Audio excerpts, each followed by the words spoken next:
What's up, guys? Joshua, and welcome back to part 2 of my last day at the Thought Police Helpline. We ended off last episode right after I got my little promotion thing, and I'm on Squad 5, whatever that means. It seems like this game is about to get much more interesting. Anyways, let's continue on. John leaves and then reports to his desk. He has a new email that he clicks and reads. It says, "Welcome to Squad 5. Let's get started with your first person. This is a live test which will affect a real target, but the instructions are simple enough. We got a call about this person from the AI system. This person was caught with an unhappy expression 5 times this week when looking at some of her fantastic slogans. They've been caught by their smartphone's camera from time to time in the past, not looking too happy when ads for our slogans come up on their smartphone." So if I remember, within 8 hours of me starting my job, I am running away from cops with a gun. I wonder how we're going to get to that. And I hope the demo doesn't end there because I want to know what happens. But imagine being in a world where having an unhappy expression when looking at a specific company is like a crime.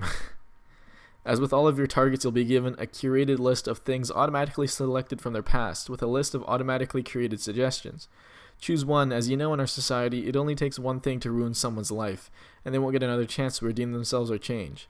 We'll use this to our advantage to help silence potential dissenters before they strike. Take anything you can find out about them out of context if you need to, and even make up stories using information you find. If we need this to help keep people in line, to keep us safe, then I'll do it. I think right now, John is like so believing in this movement that he doesn't realize how fucked up it is. A profile comes up with the person's name, age, current location, GPS coordinates, brainwave state, facial expression state, social credit score, and a list of things from their past. Each one has some automatic suggestions on how to spin it and how to release the information, like email their boss from the Thought Police Hotline, email their spouse from the Thought Police Hotline, etc.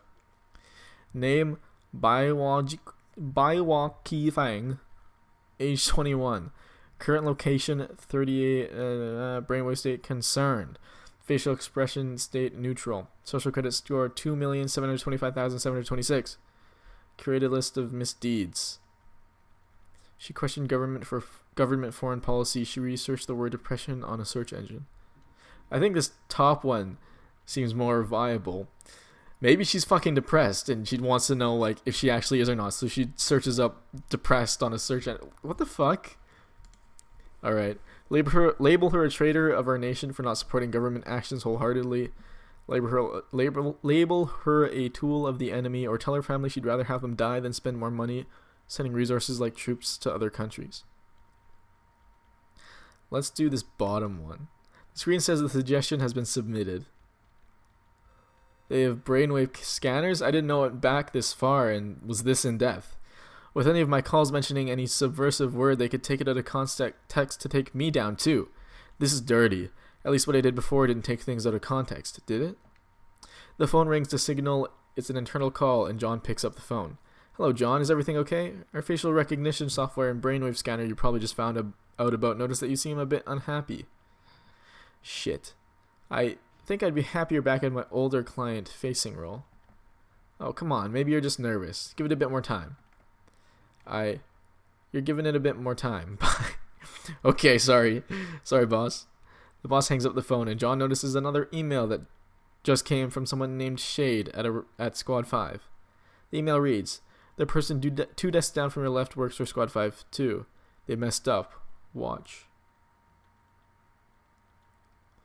Immediately after John is finished reading that, 2 masked people with gloves on carrying rifles comes through the door and goes up to Clarissa. Not Clarissa! Well, she's in the middle of a call. One reaches past her left side and presses a button to stop the call, and she turns around with a shocked expression on her face. "I know what this is about. Tell him."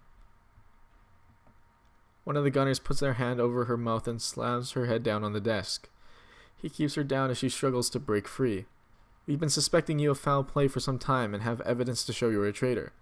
Your brainwaves and facial expressions have been decidedly unhappy when coming into contact with imagery and slogans of our great republic. In addition to another act of treason that you know you committed, we can further prove your long-standing guilt by proving that you researched about depression on the internet. We're all happy under our government, unless they are future traitors. Do you have any last words?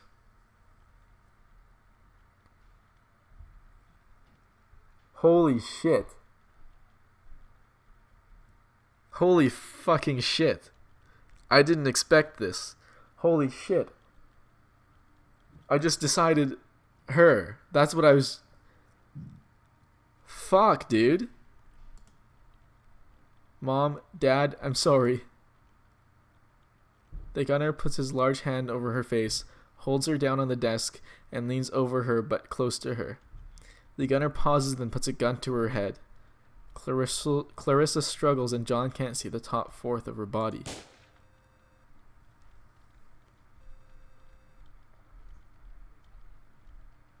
Clarissa is shot in the head, and blood flows like a river from the bullet hole in her nose.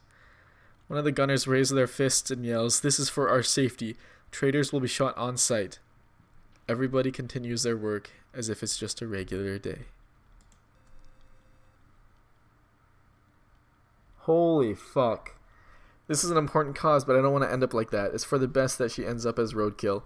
She could have been the next person to destroy a family like a criminal did to mine, although the gunners did just commit a double kill just then. Killing her was needed to keep more people safe. I'm still in fucking shock. What the fuck, dog?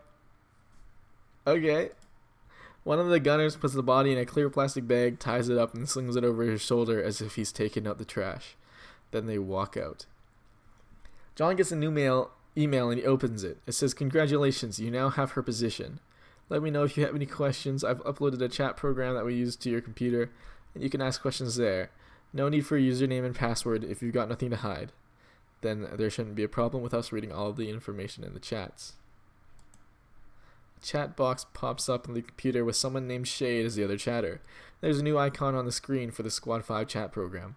The chat box reads, "Our face scanner software just showed that you finished reading the email, so I thought I'd give you information about your next mission this way. Here's your next mission." The chat continues.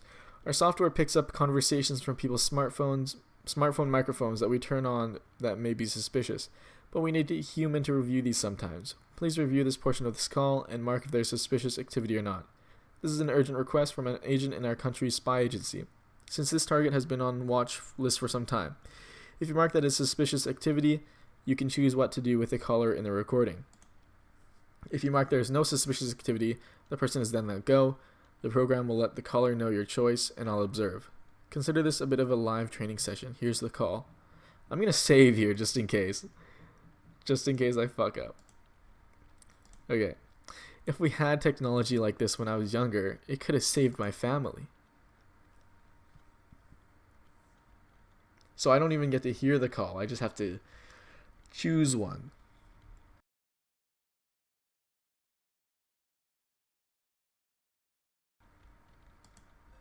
John gets a message from Shade that reads, "Thank you. The agent has the message and he'll just continue monitoring the target for now. Good job."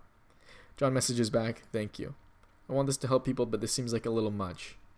The phone rings with a ring for an internal call, and John picks up. Hopefully I did the right thing. Like, I don't know. Fuck. "Please come to my office immediately." The boss hangs up the phone and John goes to the office. Did I fuck up? Did they scan my brainwaves or something again? Both our facial recognition software and the brainwave scanners indicate that you weren't happy at some key moment, such as when you read about your new task.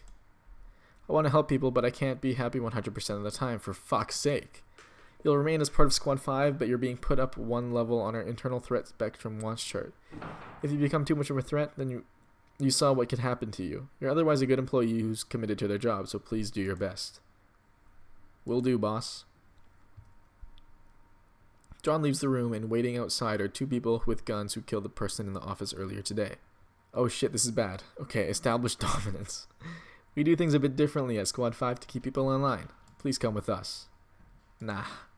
Imagine if you covered your body in a sweet-ass amount of lard." "Lard is delicious. I'm with you. Go on." "Now imagine we put you down a slide going down a hill. How would things go for you?" "Things would go downhill real fast." "They would, wouldn't they?" "Let's go." "Good decision." What? The two gunners and John go downstairs. There's a locked door that says keep out that John has never been in. One of the gunners pulls out a set of keys and opens the door. John is nervous, but stays brave since he knows that ultimately, whatever is about to happen is to help the cause that can help stop others from the same pain he felt, losing his family. Behind the doors, there are 3 doors on the left and right of the halls, and one directly ahead. He can feel in the silence of the hallway that the gunners might hurt him. A gunner opens a second door to a dark room to the left, and the other gunner pushes John inside. He hears the high-pitched sound of 2 night vision goggles turning on. Shit, I need to try to lighten the mood. So do you two like science fiction? The gunner punches John in the stomach 3 times. Okay, maybe I deserve that.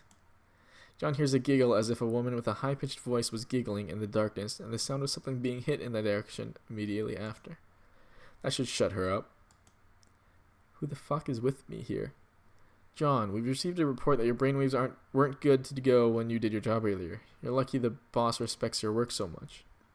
We do too, to a point, but we also need to make sure there are no possible dissenters in this organization. How about getting a light bulb in here so you can lighten the fuck up? The gunner punches John in the stomach again. At least I've established they won't have total control over me. Fuck, I'm funny. You're fucking hilarious, John. We won't put up with your smart-ass comments like your boss. You have to be smart to be a smartass. John receives another glorious punch to the abdomen. You're a fucking masochist, aren't you?